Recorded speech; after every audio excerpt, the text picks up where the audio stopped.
Okay, so we're going to prove one of the distributive properties among sets.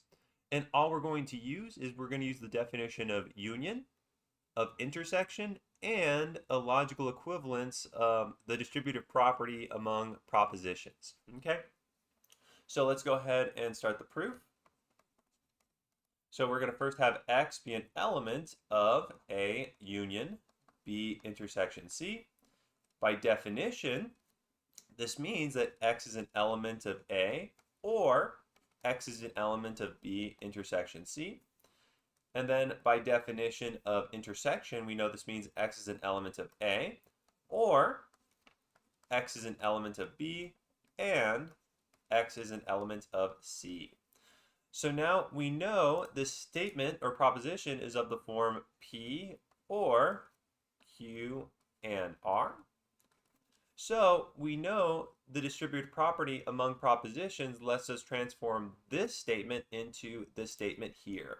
So we know this is logically equivalent to X is an element of A or X is an element of B and X is an element of A or X is an element of C, because this proposition here is logically equivalent to this one here, P or Q and P or R, right?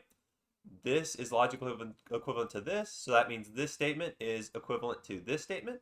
And now we can just use the definition of union and then intersection, and then we're done.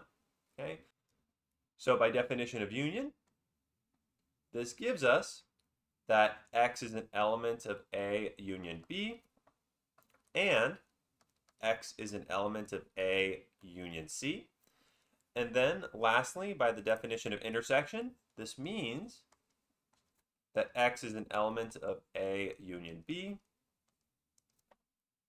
intersection A union C.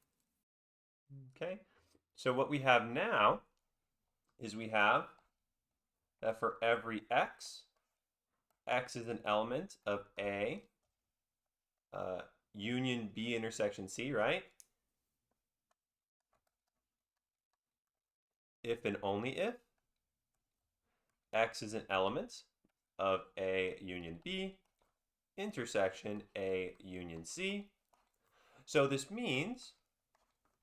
proposition means that A union B intersection C is in fact equal to A union B intersection A union C. And that is what we set out to do. We have proven one of the distributive properties among sets.